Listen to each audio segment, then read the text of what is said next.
Ni siku ya Jumatatu. Karibu katika tafakari ya neno la Mwenyezi Mungu tunalolipata kutoka katika Injili ya Yohane sura ile ya 16 kuanzia aya ya 29 hadi ile ya 33. Nitaisoma. Wanafunzi walimwambia Yesu, "Tazama, sasa wasema wazi wazi, wala huneni mithali yoyote. Sasa tumejua ya kuwa wewe wafahamu mambo yote, wala huna haja ya mtu akuulize. Kwa hiyo tutasadiki ya kwamba ulitoka kwa Mungu." Yesu akawajibu, "Je, mnasadiki sasa? Tazama, saa yaja, naam, imekwisha kuja, ambapo mtatawanyika kila mmoja kwao na kuniacha mimi peke yangu. Walakini mimi si peke yangu, kwa kuwa Baba yupo pamoja nami. Haya nimewaambieni mpate kuwa na amani ndani yenu. Ulimwenguni mnayo dhiki, lakini jipeni moyo, mimi nimeushinda ulimwengu."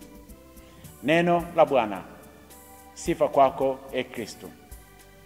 Mpendwa mtazamaji, katika Injili ya Yohana sura ya 16 ndio usiku ule wa anguko kubwa la baadhi ya mitume, na baadaye pia ndio usiku huo ambapo Yesu Kristo anaenda kuteswa na kuweza kusalitiwa. Alikuwa akiwaeleza kwamba anakwenda kwa Baba. Sura ya 16 kuanzia aya ya 16 mpaka ya 23. Anasema, bado kitambo kidogo niko pamoja na ninyi, na pia bado kitambo kidogo hamuwezi kuniona. Ninakwenda kwa Baba, naenda kuandalia makao.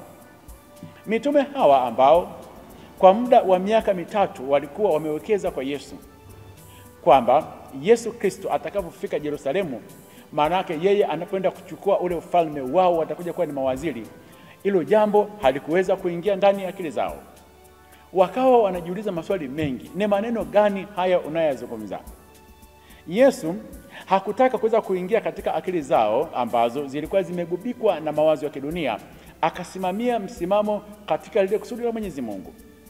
Baadaye anapoendelea kuelekeza, ndipo sasa katika hii sura ya 16 kuanzia aya ya 29 mpaka ya 33, mitume hawa wanaanza kuzungumza kwamba sasa tazama, unazungumza wazi wazi, wala hutupatii neno lote lile kwa mithali, kwa sababu unajua kila jambo, kwamba wewe umetoka kwa Mungu na utarudi kwa Mwenyezi Mungu, na unajua kila kitu.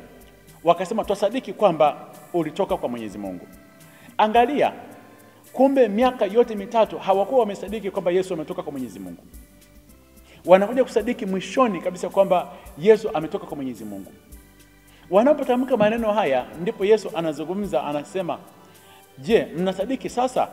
Tazama, saa yaja, naam, imekwisha kuja, ambapo mtatawanyika kila mmoja kwao na kuniacha mimi peke yangu."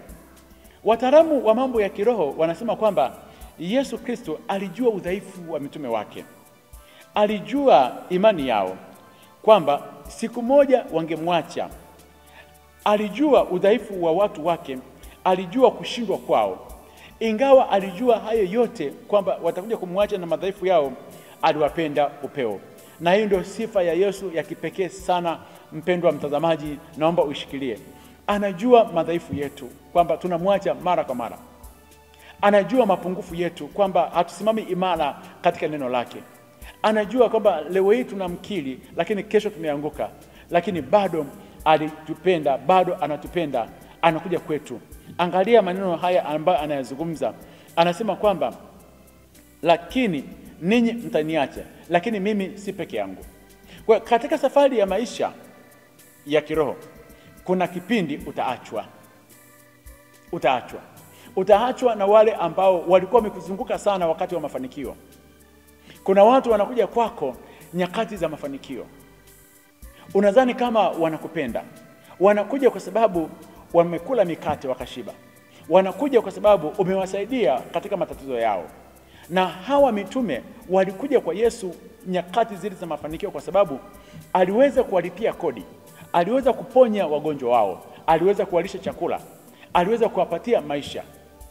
Kuna kipindi wakaja wakamwacha, na kuna kipindi utaachwa na wale wa karibu yako. Mambo yako yakiwa tu mabaya, unaposimama katika kusudi la Mwenyezi Mungu utaachwa. Kwa nyakati hizo ambazo za kuachwa ufanye kitu namna gani? Yesu anatoa jibu kwamba mtaniacha, lakini mimi si peke yangu. Ukiachwa na marafiki zako, usife moyo ukaanza kuhangaika, kuanza kuwatafuta. Hauko peke yako. Yuko ambaye aliyekuleta hapa duniani, ambaye ni Mungu pekee, anayekujua. Yesu Kristo amesema siko peke yangu, Mungu Baba yuko pamoja na mimi. Mwenyezi Mungu huwa anakuwa pamoja na sisi katika nyakati za kuweza kuachwa. Kuna watu wakiachwa wanaanza kuwaza kujifanya, wanawaza kujidhuru, wanawaza kunywa sumu, wanawaza kujinyonga kwa sababu ameachwa. Tena umeachwa na mpenzi tu ambaye hamkuzaliwa pamoja, hamkuzaliwa katika tumbo moja, umeachwa tu. Unasema pressure inapanda, pressure inashuka. Unajua kusudi la Mwenyezi Mungu kuleta hapa duniani. Yesu alipotambua kusudi la Mwenyezi Mungu kumleta hapa duniani, alisimama imara katika kuweza kuachwa kwake. Alijua kwamba hayuko peke yake. Mwenyezi Mungu hajakuacha. Acha binadamu waweze kukuacha, lakini Mwenyezi Mungu atakupeleka kule. Yesu anasema mimi siko peke yangu, kwa kuwa Baba yupo pamoja na mimi.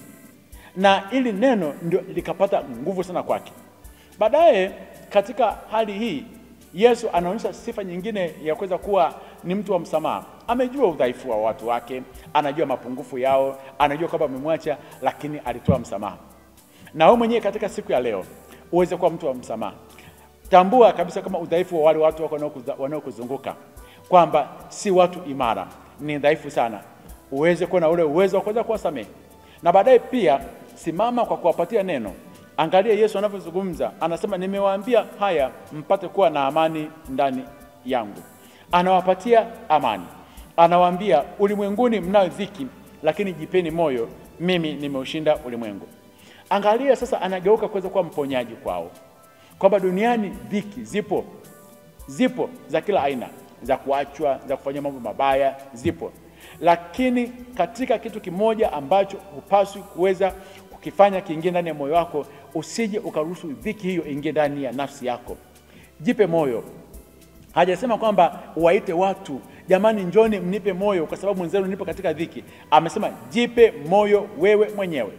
Maisha ya dhiki ambayo utaweza kuyapitia kwa kuachwa katika mateso mbalimbali, hakuna mwingine ambaye anaweza kusimama na wewe isipokuwa Mwenyezi Mungu, na wewe mwenyewe kuweza kujipatia moyo kwamba hili jambo litapita na nitatembea katika kusudi la Mwenyezi Mungu na baadaye nitakuja kuwa mshindi. Hebu leo hii anza kujipa moyo wewe mwenyewe. Anza kujinenea maneno mema mazuri wewe mwenyewe. Anza kujibariki wewe mwenyewe. Usisubiri mtu mwingine aje akupatie moyo katika dhiki unayopitia. Na katika magumu unayopitia, utambue kwamba hauko peke yako, Mwenyezi Mungu yupo pamoja na wewe. Na baadaye pia utambue udhaifu wa watu wanaokuzunguka katika safari ya maisha, ambao kila siku wanaonekana wako pamoja na wewe, lakini ni dhaifu, kwamba siku moja watakuacha. Ukitambua hilo, utasimama pamoja na Bwana. Akubariki na kulinda Mungu Mwenyezi, Baba na Mwana na Roho Mtakatifu. Amina.